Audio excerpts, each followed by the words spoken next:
اعوذ باللہ من الشیطان الرجیم بسم اللہ الرحمن الرحیم قال اللہ ھذا یوم ینفع الصادقین صدقہم لہم جنات تجری من تحتها الانہار خالدین فیہا ابدا رضی اللہ عنہم ورضوا عنہ ذالک الفوز العظیم۔ یہ سورہ المائدہ کی 119 نمبر آیت ہے، آخری رکوع میں پوری سورہ کا، پورے قرآن کا، پوری اس دنیا کے نظام کا اختتامی معاملہ بیان ہو رہا ہے، اور مالک نے فوز العظیم کا اعلان کیا ہے کہ بہت بڑی کامیابی، جس کو اللہ بہت بڑی کامیابی کہے، اللہ کے بندو غور کرو وہ کیا چیز ہوگی۔ ہر آدمی کامیاب ہونا چاہتا ہے، سنو اللہ کس چیز کو کامیابی کہہ رہا ہے، اور پھر کامیابی بھی معمولی نہیں بلکہ فوز العظیم، بہت بڑی کامیابی اگر حاصل کرنا چاہتے ہو تو یہ چند منٹوں کی بات ہے، یہ غور کرو، غور سے سنو اس بات کو۔ یہ میری بات نہیں ہے، یہ آپ کے رب کی بات ہے، قرآن کی بات ہے۔ جب عیسیٰ علیہ السلام وہاں کہیں گے، اس سے پہلے رکوع کے اندر بتایا گیا کہ تمام انبیاء سے یہ پوچھا جائے گا، ان کو اللہ اپنی نعمتیں بھی یاد لائے گا، کیونکہ بڑی نعمتیں ہوئی ہیں اللہ تعالیٰ کی انبیاء کے اوپر۔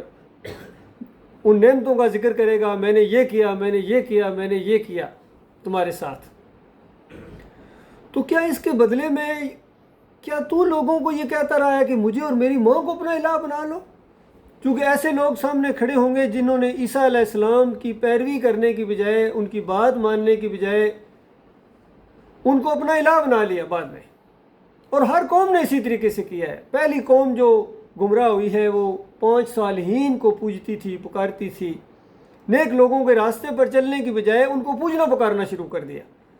اور آخری نبی محمد صلی اللہ علیہ وآلہ وسلم کی وہ جو قوم ہے مکہ کے اندر، وہ ابراہیم علیہ السلام کی اولاد تھے۔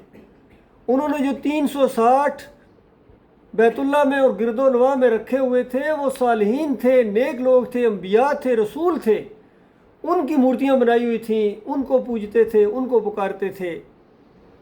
تو اللہ تعالیٰ نے مختلف جگہوں کے اوپر بتایا کہ دیکھو آج ان کو خبر نہیں ہے تمہاری پکاروں کی، تمہارے چڑھاووں کی، تمہاری نظر و نیازوں کی، جو بھی پوجا پاٹ ان کی کر رہے ہو ان کو کوئی معلوم نہیں ہے۔ تم یہ سمجھتے ان کو پتہ چل جاتا ہے، ہمیں دیتے ہیں اور خوش ہوتے ہیں۔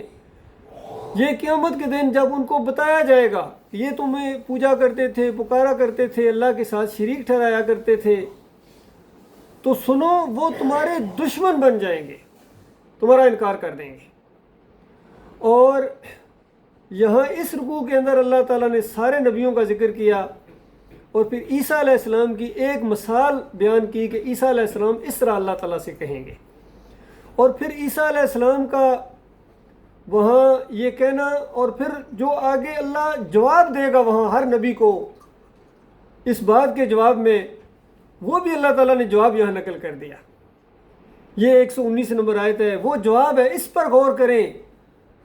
جب عیسیٰ علیہ السلام کہیں گے یا اللہ یہ ایسا یعنی جرم کر کے آ گئے ہیں، یہ میرے اوپر الزام لگا رہے ہیں، میں نے تو کبھی ان کو یہ تعلیم نہیں دی تھی، میں تو پوری زندگی ان کو یہ کہتا رہا کہ اللہ ربی و ربکم فاعبدوہ ھذا صراط مستقیم، اللہ میرا رب ہے، تمہارا بھی رب ہے، اسی کی بندگی کرو، اسی کو پکارو، ھذا صراط مستقیم، یہ صراط مستقیم ہے، یہ بالکل سیدھا راستہ ہے، سیدھا راستہ، اللہ کا راستہ، سمجھ میں آنے والا راستہ ہے۔ اب بعد والوں نے اس راستے کو جب ٹیڑھا کر دیا تو یہ خود ذمہ دار ہے، اور کہا کہ یا اللہ تیرے بندے ہیں، عذاب دے تو تیرے بندے ہیں، اور اگر تو معاف کر دے ان کو آج تو تو بہت ہی زیادہ قوت والا ہے، العزیز ہے، الحکیم ہے، العزیز انتہائی قوت والا۔ اور قوت جب آتی ہے تو پھر اگر اس میں حکمت نہ ہو، دانائی نہ ہو، تو پھر وہ تباہی پھیرتی ہے۔ تو مالک العزیز ہے جہاں، وہاں الحکیم بھی ہے۔ کہیں العزیز کے ساتھ الرحیم کا ذکر کیا کہ وہ ایسا بادشاہ ہے جس کے ساتھ آپ کا واسطہ ہے، جس کی بات ہو رہی ہے کہ انتہائی طاقت والا ہونے کے باوجود انتہائی رحم کرنے والا بھی ہے، انتہائی دانا بھی ہے، وہ اپنی طاقت کا بے تحاشا یا غیر ضروری استعمال نہیں کرتا ہے، اور انتہائی طاقت والا مالک تم سے محبت کرتا ہے، اس لیے بار بار یہ سامنے تمہاری دعوت آ رہی ہے۔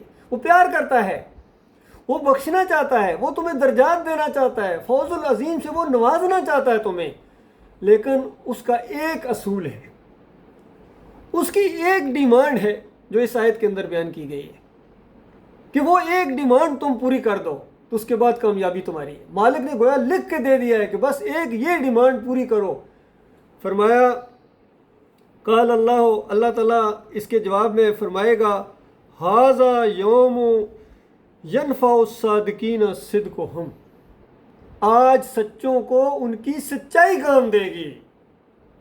العزیز ہے اللہ تعالیٰ، الرحیم ہے اللہ تعالیٰ، الحکیم ہے اللہ تعالیٰ، وہ باتیں اپنی جگہ ہیں، لیکن آج فیصلے کا دن ہے۔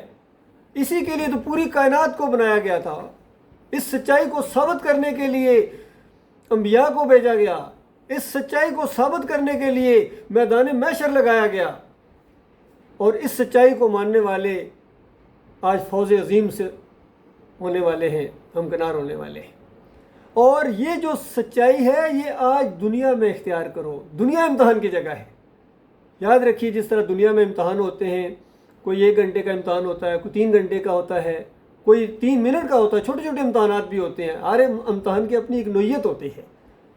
اس ٹائم کے درمیان اگر آپ پرچہ حل کریں اور صحیح کریں تو آپ پوزیشن لیتے، ہر ایک جانتا ہے، سادہ سی بات ہے، کون نہیں اس بات کو سمجھ سکتا ہے۔ اور جیسا ہی وہ ٹائم ختم ہو جائے، آپ جتنا مرضی شور کریں، اچھلیں کودیں کہ مجھے سوال آتے ہیں، یہ آتا ہے وہ آتا ہے، آپ کو لکھنے کی اجازت نہیں دی جاتی ہے۔ اس بات کو کتنی سادہ طریقے سے انسان سمجھتا ہے۔ بالکل اسی طرح یہ زندگی بھی ایک امتحان کی زندگی ہے، یہ پرچہ ہے، کسی کا 10 سال کا پرچہ ہے، کسی کا 5 سال کا پرچہ رہ گیا، کسی کا 20 سال کا، 40 50 60 سال کا کسی کا رہ گیا۔ یہ زندگی کا وہ وقت ہے، یہ وقت اگر ختم ہو گیا جس کو موت کہتے ہیں، تو گویا آپ سے پرچہ لے لیا گیا۔ اب آپ چیخیں چلائیں، اور اس کے نمونے بھی اللہ تعالیٰ نے پیش کیے ہیں یہاں قرآن کے اندر کہ ایسا ہوا ہے۔ زندگی کا ٹائم ختم ہونے کے بعد بڑے بڑے بدماش ہیں، انہوں نے گھٹنے ٹیک دیے ہیں، چیخنا شروع کر دیا ہے، چلانا شروع کر دیا ہے کہ اب میں مانتا ہوں، اب مجھے ایک موقع اور دے دیا جائے، تو پھر وہ موقع نہیں دیا جاتا۔ اس وقت کا ایمان مانا ہی نہیں جاتا ہے، پھر بھگتنے کا وقت ہوتا ہے۔ تو یہ سچائی آج ہم دنیا میں اختیار کریں، یہ ایمان کی سچائی ہے، یہ عقیدے کی سچائی ہے، جو تمام انبیاء نے اپنے اپنے دور کے اندر ایک ہی پیغام دیا ہے، ایک ہی پیغام ہے۔ وَمَا أُمِرُوا إِلَّا لِيَعْبُدُوا اللَّهَ مُخْلِصِينَ لَهُ الدِّينَ۔ مالک نے پچھلی قوموں کا ذکر کیا کہ کوئی حکم ان کو نہیں دیا گیا تھا سوائے اس کے کہ اپنے دین کو بالکل خالص کر کے اللہ کی بندگی کرو۔ یہی صرف یہی حکم تھا۔ یہ آخری امت کے لوگوں تمہیں بھی یہی حکم ہے۔ پچھلے دور کی واقعات بتائے، ان کی غلطیاں بتائیں قرآن کے اندر، اللہ تعالیٰ نے دیکھنا ان کی روش اختیار نہ کرنا۔ انہوں نے یہ جرم کیا تھا، تم یہ جرم نہ کرنا، ورنہ جس طرح ان کو اللہ کے عذاب آئے ہیں تمہارے اوپر بھی اللہ کا وہی قانون، وہی فیصلہ صادر کیا جائے گا۔ تو یہ معاملہ ہے میرے بھائیوں، سچائی کو آج اختیار کرنا ہے۔ اور پھر مالک دوسرا حکم یہ دیتا ہے کہ سچوں کا ساتھ دو، کونوا مع الصادقین، سچوں کا ساتھ دو۔ یہ ایسی بات آپ کے سامنے، سچائی پہلے خود اختیار کرو۔ اگر خود سچائی اختیار نہیں کی ہے اور سچوں کا ساتھ پوری زندگی دیتے رہو، تب بھی آپ کو فائدہ نہیں ہوگا۔ ابو طالب کی مثال ہے، پوری زندگی سچائی کا ساتھ دیتا رہا لیکن خود سچائی کو اختیار نہیں کیا، بتاؤ کیا فائدہ ہوا اس کو؟ پہلے خود سچائی کو اختیار کرو، توحید کو مانو، ایمان کو مانو، کہہ دو کہ اللہ کے علاوہ کوئی الہ نہیں ہے۔ یہ سچائی ہے اس پوری کائنات کی، اس کا کوئی بیٹا نہیں ہے۔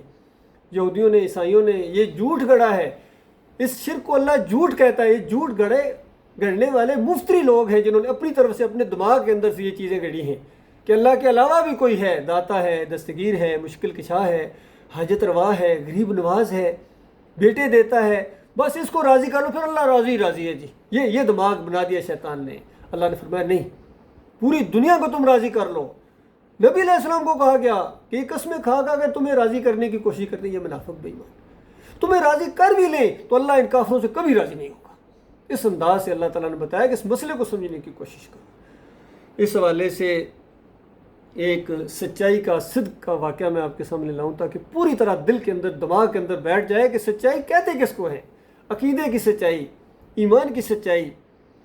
ایک واقعہ آتا ہے، نبی علیہ السلام کسی جنگ کے اوپر جا رہے تھے، صحابہ کرام تھے ساتھ، اور راستے میں ایک چرواہا ملا، بکریاں چرا رہا تھا، جس طرح عام طور پر یہ سادہ سے دیہاتی لوگ ہوتے ہیں، بالکل سادہ۔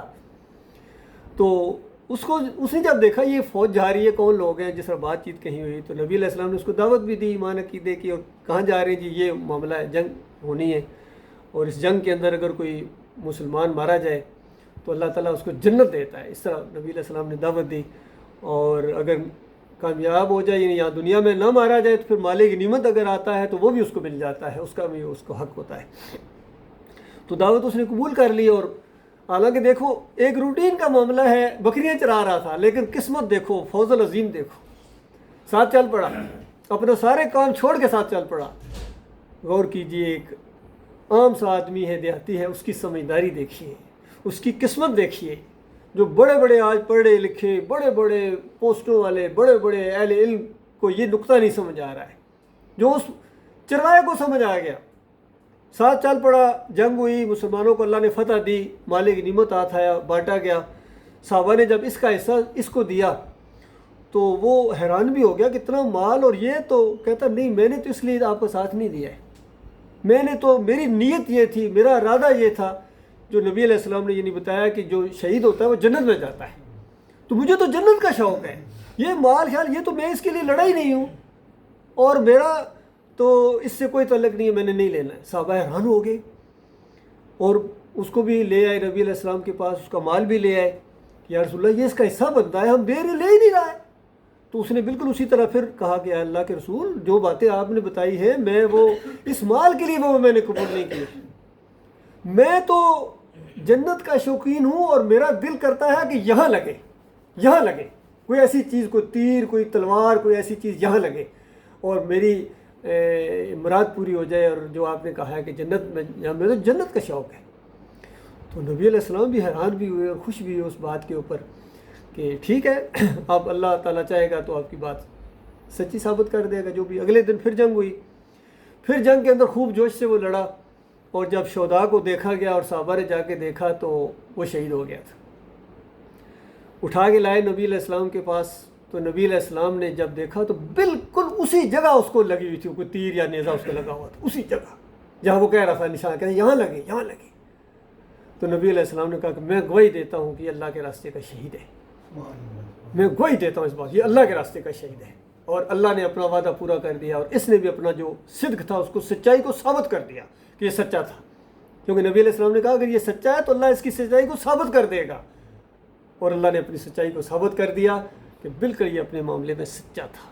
تو آپ اندازہ لگائیے میرے بھائیو، یہ تھے جنت کے شوقین لوگ، وہ جو کسی نے کہا کہ شہادت ہے مطلوب مقصود مومن، نہ مال غنیمت نہ کشور کشائی، کہ صحیح معنوں میں جو اصل شہید ہوتا ہے وہ شہادت کا شوقین ہوتا ہے، وہ تو ڈھونڈتا ہے، وہ تو بھیک مانگتا ہے اپنے مالک اور خالق سے، اللہم ارزقنی شہادۃ فی سبیلک۔ یہ تو لاٹری ہے کسی کی نکلے، یہ تو مالک کی رحمت جوش میں آتی ہے جس کو اللہ تعالیٰ اپنے راستے میں قبول کر لے، اور خون کا پہلا قطرہ زمین پر گرنے سے پہلے مالک اس کو معاف کر دیتا ہے، اور جنت الفردوس کے ایسے درجات کے اندر اس کو پہنچا دیتا ہے۔ صاحب یاسین کا بھی اسی انداز سے واقعہ ہے، اور احد کے شہداء کا بھی اسی انداز سے واقعہ ہے۔ جنتوں میں پہنچنے کے بعد خوشیاں مناتے ہیں، اور یاد رکھیں یہاں ایک اور عقیدے کی بات بھی نکلتی ہے کہ شہداء جتنے ہیں یہ جنتوں میں زندہ ہیں، ان دنیا کی قبروں کے اندر یا دنیا میں نہیں آتے جاتے ہیں۔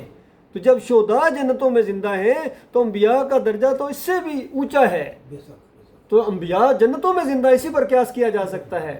پھر حدیثیں بھی آتی ہیں کتنی، نبی علیہ السلام نے اپنا مقام وہ دیکھا معراج کے موقع کے اوپر بھی، شہداء کے گھر دیکھے، نبی علیہ السلام نے بڑی تعریف کی، اور پھر دونوں فرشتوں نے، جبریل علیہ السلام اور میکائیل علیہ السلام نے کہا یہ اوپر دیکھیے بہت بڑا خوبصورت ایک محل ہے، بہت بڑا مقام ہے، تو کہا کہ یہ آپ کا مقام ہے۔ تو نبی علیہ السلام نے کہا کہ پھر میں اس کے اندر داخل ہو جاؤں؟ دونوں فرشتوں نے کہا، یہ بخاری کی روایت ہے، کہ ابھی آپ کی زندگی کا کچھ حصہ باقی ہے، جیسا ہی آپ یہ پورا کریں گے آپ یہاں اس مقام میں آ جائیں گے۔ تو نبی علیہ السلام فوت ہونے کے بعد اللہ کے بندوں جنت الفردوس میں زندہ ہیں، اور جن کا یہ عقیدہ ہے کہ مدینے والی قبر میں زندہ ہیں، یہ بالکل جھوٹی بات ہے. یہ سارے ایسے لوگ عقیدے کے جھوٹ میں مبتلا ہیں. یاد رکھنا یہ کبھی کامیاب نہیں ہوں گے. جس طرح یہودیوں نے جھوٹ گڑھا کہ عزیر علیہ السلام اللہ کے بیٹے ہیں، عیسائیوں نے جھوٹ گڑھا کہ عیسیٰ علیہ السلام اللہ کے بیٹے ہیں، اس طرح آخری امت نے ان سے بڑا جھوٹ گڑھا کہ نبی علیہ السلام اللہ کی ذات کے ٹکڑے ہیں. اندازہ لگائیے. اور یہ کہنے والے کون ہیں؟ مجدد الفسانی. کتنی بڑی پگڑی ہے، جن کی تعریفیں کرتے کرتے علامہ اقبال نہیں تھکتے تھے اور ڈاکٹر اسرار نہیں تھکتے تھے. اتنی تعریفیں کی اور پوری امت ان کو کہتی ہے کہ یہ تھے جو ڈٹ گئے تھے اکبر کے دین الہی کے مقابلے میں. بھائی وہ دین جو مقابلہ تھا وہ دین تصوف اور اکبر الہی کا دین کا تھا. جو اسلام کا دین ہے، جس کے اندر توحید ہے، وحدانیت ہے، اس کو تو وہ مانتے ہی نہیں تھے. اب مجدد الفسانی صاحب کہتے ہیں کہ نبی علیہ السلام اللہ کے نور سے بنائے گئے ہیں. کہتے ہیں اللہ کی ذات سے صرف ایک ہی ذات بنائی گئی. کتنا انداز جس کی کوئی تعویل بھی نہیں کر سکتا. اندازہ لگائی. کہتے ہیں نبی علیہ السلام کو اللہ نے اپنے نور سے پیدا کیا ہے. محدث حق دہلوی آئے، عبدالحق محدث دہلوی، انہوں نے کہا ہاں بالکل صحیح کہا جس حضرت صاحب نے، تھوڑا سا نور بچ گیا تھا، اس سے ابوبکر اور عمر بنا دیے گئے. اس طرح یہ ایک نیلے پر دیلا مارتے چلے گئے، ایک کفر کے اوپر دوسرا کفر بیان کرتے چلے گئے، اور ان کی تعریفیں ہو رہی ہیں پوری دنیا کے اندر. اللہ کے بندو، یہ وہ جھوٹ ہے جو زمین اور آسمان پھٹ جائے اللہ کے غصے کی وجہ سے. آج امت مسلمہ پوری دنیا میں ذلیل و خوار ہو رہی ہے اسی جھوٹ کی وجہ سے، شرک کی وجہ سے. اس کا ایک ہی مسئلہ ہے، صرف ایک مسئلہ شرک ہے. اللہ کے ساتھ شرک کرتی ہے. اللہ کے ساتھ انہوں نے کتنے الہ بنائے ہیں. ہر کونے کے اوپر، ہر ایک گلی کے اوپر ایک مزار ہے جہاں پوری طرح کوئی داتا بیٹھا ہوا ہے، کوئی دستگیر بیٹھا ہوا ہے، کوئی مشکل کشا ہے، کوئی حاجت روا ہے، کوئی بیڑے پار لگاتا ہے، کوئی چوریوں سے خوش ہوتا ہے، کوئی دودھ چڑھایا جاتا ہے، چادر چڑھائی جاتی ہے. 11ویں شریف ہو رہی ہے جی، 12ویں شریف ہو رہی ہے جی. بتاؤ، جو اتنی زیادہ شرک اور گندی چیزیں اس کو شریف کہتے ہیں. اس انداز سے تقدس کے ساتھ بولتے ہیں. اللہ کے غضب کو اور غصے کو انہوں نے بھڑکا دیا ہے. اسی وجہ سے پوری دنیا میں جو مسلمانوں کی اور انسانیت کی آج تذلیل ہو رہی ہے، نفرتیں ہیں، جنگیں ہیں، اور ہر جگہ افراتفری ہے، خشکی اور تری میں جو فساد برپا ہو گیا ہے. مالک فرماتا ایک ہی وجہ ہے، کل سیروا فی الارض فانظروا کیف کان عاقبۃ الذین من قبل کان اکثرهم مشرکین. کہ زمین پر چلو پھرو، دیکھو اس سے پہلے جتنی قوموں کو تباہ برباد کیا گیا ہے، ان کے اوپر اللہ کے عذاب کے کوڑے برسے ہیں. کسی کو پانی کے اندر ڈبکیاں دے کے مارا گیا، کسی کے اوپر پتھروں کی بارش ہوئی ہے، اور اس آخری امت کے اوپر کہیں میزائلوں کی بارش ہوتی ہے. جرم کیا ہے؟ ایک ہی جرم ہے، کان اکثرهم مشرکین. اکثریت جب شرک کرتی ہے، اللہ کو للکارتی ہے، یہ کلمے کے ساتھ غداری کرتی ہے، تو اس کے بعد اللہ کے عذاب کا یہ عذاب ہے. یہ جو فرقوں میں بٹے ہوئے، جماعتوں میں بٹے ہوئے، یہ بھی اللہ کا عذاب ہے. اس قوم کے اوپر اللہ کا عذاب آ رہا ہے. اور کیسے نہ آئے؟ نبی علیہ السلام نے کہا تھا بالکل بالشت بر بالشت اور گز بر گز تم اسی طرح کرو گے جس طرح پچھلی قوموں نے کیا تھا. یہود و نصارہ نے جو کچھ کیا ہے آخری امت، تم بھی وہی کرو گے. تو صحابہ حیران ہو گئے اور کہا کہ یا رسول اللہ، یہ یہود و نصارہ ان کی طرح؟ تو فرمایا اور کون؟ تو آپ دیکھیے پورے کے پورے آج انہوں نے یہودیوں کو اپنا، عیسائیوں کو اپنا آئیڈیل مان لیا ہے، ان کے پیچھے چلتے ہیں. اور نبی علیہ السلام کی زندگی، صحابہ کی زندگی اور اس قرآن کی جو تعلیمات ہیں بالکل پس پش ڈال دیا گیا ہے. صرف قانون کے اندر اتنا لکھ دینا حاکمیت صرف اللہ کی ہے، اور اس کے بعد سارا کچھ تم نے اپنے ہاتھ میں لے لیا. یہ جتنے ہمارے گزرے ہیں، جتنے ہمارے لیڈر ہیں، حکمران ہیں، یہ سارے کے سارے اللہ کے ساتھ یہ شریک ٹھہراتے ہیں اور اللہ کے غضب کا شکار ہونے والے ہیں. جہنم منہ کھولے ان کا انتظار کر رہی ہے، اللہ یہ کہ یہ توبہ کر لیں، معافی مانگیں اپنے مالک اور خالق سے. تو اللہ کے بندو، یہ اللہ نے ایک موقع دیا ہے آج دنیا کے اندر. وہ جو زندہ ہیں ان کے لیے موقع ہے، آج اس سچائی کو اختیار کرو، یہی آپ کو فائدہ دینے والی ہے. یوم ینفع الصادقین صدقہم، آج ان کو، سچوں کو، ان کے سچائی کام دے گی. لہم جنات تجری من تحت الانہار، ان کے لیے جنتیں ہیں. جس جنت کو آپ نے سنا ہے، جنت بڑی زبردست چیز ہے، یہ ہر ایک کے لیے نہیں ہے. اتنی ایسی چیز نہیں ہے کہ جو مرضی چاہے زبردستی جا کے جلوس نکال کے جنت کے دروازوں سے اندر داخل ہو جائے. یہ ان کے لیے فرمایا جنہوں نے سچائی کو اختیار کیا، ان کے لیے یہ جنتیں ہیں جن کے نیچے نہریں بہتی ہوں گی، خالدین فیہا، ہمیشہ اس کے اندر رہیں گے، ابدا، ہمیشہ ہمیشہ. رضی اللہ عنہم ورضوا عنہ، مالک ان سے راضی ہو جائے گا اور وہ مالک سے راضی ہے. مالک سے راضی ہو جاؤ، اپنے مالک اور خالق کی فرما برداری کر. فرمایا ذالک الفوز العظیم، یہ بہت بڑی کامیابی ہے، بہت بڑی کامیابی ہے. اللہ کے بندو، ہم سب اپنے گربانوں میں جا کے پوچھیں، دیکھیں کیا واقعی ہم اللہ کے فرما بردار ہیں یا نافرمان ہیں؟ کیا واقعی نبی علیہ السلام ہمیں پوری دنیا سے، اپنے رشتہ داروں سے، اپنی جان سے بھی زیادہ پیارے ہیں؟ ان کی بات ہم نے کہاں تک مانی ہے؟ کس خوشی کے ساتھ مانی ہے؟ اس سسٹم کو ہم نے کہاں تک مانا ہے؟ یا یہ شیطانی سسٹم اچھے لگتے ہیں، یا دنیا کمانے میں ہم لگے ہوئے ہیں؟ یہ غور کرو اللہ کے بندو، پورا ہر انسان اپنے اوپر غور کرے۔ جس طرح وہ 5 سوالات آتے ہیں، نبی علیہ السلام نے فرمایا قیامت کے دن یہ انسان اپنی جگہ سے ہل بھی نہیں سکے گا جب تک ان 5 باتوں کا جواب نہ دے۔ سب سے پہلی بات، زندگی کیسے گزاری؟ یہ اوور آل معاملہ ہے کہ آپ کی پوری زندگی کی، خود دیکھ لیں انسان کی مصروفیت، دیکھ لیں اس کی مصروفیت کیا ہے، وہ کن کاموں میں اس کی زندگی گزر رہی ہے۔ یہ اوور آل ایک سوال ہے، زندگی کیسے گزاری۔ دوسرا سوال، مال کیسے کمایا، حلال یا حرام؟ اس انداز سے پورا سوچے انسان کو اس کی معاش کا ذریعہ کیا ہے۔ حلال ہونا چاہیے، بالکل جائز، بالکل۔ اور پھر تیسرا سوال، مال اگر کما لیا یعنی حلال، تو خرچ کہاں کیا، کدھر خرچ کیا؟ سوچو آپ کا مال کہاں خرچ ہو رہا ہے، اللہ کے دین کی سربلندی کے لیے ہو رہا ہے، یا صرف اپنی خواہشوں کو پورا کرنا، اپنی ضرورتوں کو پورا کرنا، اپنے سارے شوق پورا کرنا، اس پر خرچ ہو رہا ہے؟ یہ تیسرا سوال ہے۔ اور چوتھا سوال ہے، جوانی کہاں گزاری، جوانی کیسے گزاری؟ کیونکہ جوانی کا معاملہ بڑا زبردست ہے۔ خوش قسمت ہے وہ انسان جن کی جوانی اللہ کی بندگی میں گزری ہے۔ وہ دوسری روایت میں جو آتا ہے 7 قسم کے لوگ جن کو اللہ اپنے عرش کے سائے کے نیچے جگہ دے گا، اس میں ایک وہ نوجوان ہے جس نے جوانی میں اللہ کی عبادت کی، اللہ کی بندگی کی ہے۔